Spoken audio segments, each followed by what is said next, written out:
আজকে ভিডিওটা একটু স্পেশাল। আজকে এমন একটা সাবজেক্ট নিয়ে কথা বলবো যেটার নাম শুনলে কম্পিউটার সায়েন্সের ছাত্রদের গায়ে জ্বর এসে যায়।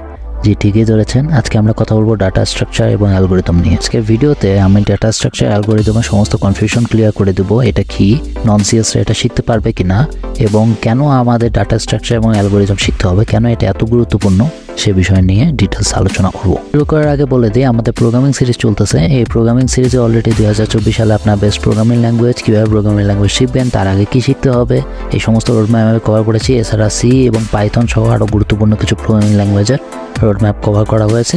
তাই আপনারা যদি ভিডিওগুলো না দেখে থাকেন তাহলে প্লেলিস্ট চেক করে নেবেন। হ্যালো এভরিওয়ান, আমার নাম নাইম আজম। আমার চ্যানেলে আমি AI, programming, cyber security, blockchain নিয়ে কথা বলি, আইটি ইন্ডাস্ট্রি ক্যারিয়ার গাইডলাইন দিই, প্রোডাক্টিভিটি হ্যাক্স নিয়েও কথা বলি। প্রত্যেক শুক্রবার দুপুর 2টায় আমার ভিডিও আসে। তো চ্যানেল যারা এখনও সাবস্ক্রাইব করে দেননি, সাবস্ক্রাইব করে দেন, আর যারা করেছেন বেল আইকন প্রেস করে দেন, যাতে প্রত্যেকটা ভিডিওর নোটিফিকেশন আপনি সময় মতো পান। ডাটা স্ট্রাকচার এবং অ্যালগরিদম সিরিজের ভিডিওকে আমরা 3 ভাগে ভাগ করেছি, অর্থাৎ 3টা ভিডিও আসবে। প্রথম ভিডিওতে আমি ডাটা স্ট্রাকচার এবং অ্যালগরিদম নিয়ে নরমাল আলোচনা করব, আপনাদের কনফিউশন ক্লিয়ার করে দেবো।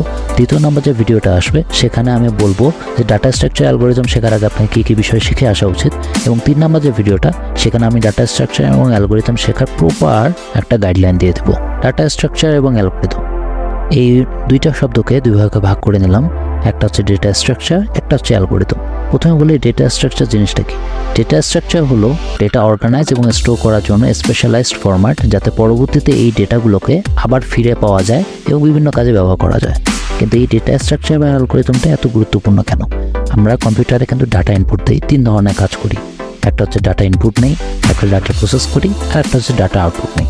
এখন ডাটা স্ট্রাকচারের উদ্দেশ্য হচ্ছে এই 3 ধরনের কাজটাকে অপটিমাইজেশন করা বা করতে সাহায্য করা। ধরা যাক আমাদের ব্যক্তিগত লাইব্রেরিতে 10,000 বই রেখেছি।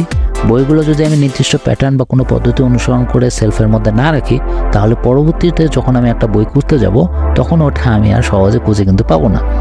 এই ঝামেলা থেকে মুক্ত পাওয়ার জন্যই কিন্তু ডেটা স্ট্রাকচারটা আমাদের জরুরি। দ্বিতীয় নম্বর অংশটা হচ্ছে অ্যালগরিদম। ইতিমধ্যে আমরা অ্যালগরিদম শব্দটার সাথে কিন্তু পরিচিত হয়ে গেছি।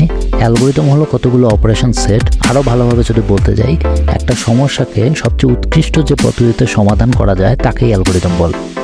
এগুলো মূলত গণিত দ্বারা প্রমাণিত কোনো পদ্ধতি। একটা সমস্যা সমাধানের জন্য বুদ্ধি প্রয়োগ করে যত তাড়াতাড়ি সেটা সমাধান করা যায়, তার থেকেও বেশি ইফেক্টিভ ওয়েতে অ্যালগরিদম ব্যবহার করে সমাধান করা যায়। মূল কথা হচ্ছে আমাদের অ্যালগরিদম ব্যবহার শিখতে হবে। এটা করলেই কিন্তু আমরা ডেটা স্ট্রাকচারের সাথে প্রপার ওয়েতে কাজ করতে পারবো। ডেটা স্ট্রাকচার এবং অ্যালগরিদম কম্পিউটার সায়েন্সের একটা বেসিক ধারণা। এটা দক্ষতা এবং কার্যকরতা, আপনার সফটওয়্যার ডেভেলপমেন্ট, প্রবলেম সলভিং সহ আরও অনেক কাজে আপনাকে সাহায্য করবে। আরেকটা ইম্পর্টেন্ট প্রশ্ন, নন সিএসরা ডেটা স্ট্রাকচার এবং অ্যালগরিদম শিখতে পারবে কিনা? দেখেন, প্রবলেম সলভিং, লজিক্যাল থিঙ্কিং বা প্রোগ্রামিংয়ের জন্য ডেটা স্ট্রাকচার এবং অ্যালগরিদম খুবই গুরুত্বপূর্ণ, এটা আমরা জানি। এই ডেটা স্ট্রাকচার এবং অ্যালগরিদম শেখার জন্য কিন্তু আপনাকে যে কম্পিউটার সায়েন্সের ব্যাকগ্রাউন্ডে হতে হবে এমন কোনো মানে নাই। ডাটা অ্যানালাইসিস, ফাইন্যান্স, বায়োইনফরমেটিক্স সহ আর অনেকগুলো ক্ষেত্র আছে যেখানে ডেটা স্ট্রাকচার এবং অ্যালগরিদম ব্যবহার করা হয়। বলি কেন আমাদের ডেটা স্ট্রাকচার এবং অ্যালগরিদম শিখতে হবে? অনেকগুলো কারণ রয়েছে। প্রথম, প্রবলেম সলভিং। প্রবলেম সলভিংয়ের জন্য ডেটা স্ট্রাকচার এবং অ্যালগরিদম অনেক গুরুত্বপূর্ণ একটা জিনিস। অর্গানাইজ, স্টোর, প্রসেস করা ডাটা, এই জিনিসগুলো করার জন্য আপনার ডেটা স্ট্রাকচার অ্যালগরিদমের বিকল্প নেই। 2 নম্বর হচ্ছে পারফরমেন্স অপটিমাইজেশন। ডাটা স্ট্রাকচার এবং অ্যালগরিদম ব্যবহার করার মাধ্যমে আপনি দক্ষ অ্যালগরিদম ডিজাইন করতে পারবেন, যা কম সিস্টেম এবং সময় ব্যবহার করে বা মেমোরি ব্যবহার করে উচ্চ পারফরমেন্স আপনাকে দেখাতে পারবে। তাই সফটওয়্যার অপটিমাইজেশনের জন্য এই ডাটা স্ট্রাকচার অ্যালগরিদম সম্পর্কে ধারণা রাখা আপনার জন্য জরুরি। 3 নম্বর হচ্ছে লজিক্যালি চিন্তাভাবনা করার দক্ষতা। ডাটা স্ট্রাকচার এবং অ্যালগরিদম আপনি যখন পড়াশোনা করবেন তখন আপনি বিভিন্ন সমস্যার সমাধান করা শিখবেন, যা আপনাকে ক্রিটিক্যালি থিঙ্কিং করার জন্য সাহায্য করবে, এবং এই অ্যানালাইজিং করার পাওয়ারটা আপনি পরবর্তীতে বিভিন্ন জায়গায় ব্যবহার করতে পারেন। পরবর্তীতে যে টপিকটা আমি বলবো সেটা অনেক ইম্পর্টেন্ট, সেটা হচ্ছে ইন্টারভিউ। বিভিন্ন সফটওয়্যার ইঞ্জিনিয়ারিং বা কম্পিউটার সায়েন্সের যে পদগুলোর জন্য ইন্টারভিউ আছে, জব ইন্টারভিউগুলোতে, সেগুলোতে আপনার ডাটা স্ট্রাকচার এবং অ্যালগরিদম নিয়ে অবশ্যই আপনাকে প্রশ্ন জিজ্ঞেস করবে।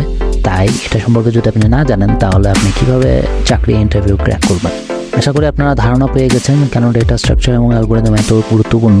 তাই আপনি যদি কম্পিউটার সায়েন্সের স্টুডেন্ট হন, আপনি সফটওয়্যার বা যে কোনো কিছু করতে চান না কেন, বা কোনো চাকরি ইন্টারভিউ ক্র্যাক করতে চান না কেন, আপনাকে ডাটা স্ট্রাকচার এবং অ্যালগরিদম জানতে হবে এবং এটা বিষয়ের উপরে ভালো একটা দক্ষতা নিয়ে আসতে হবে।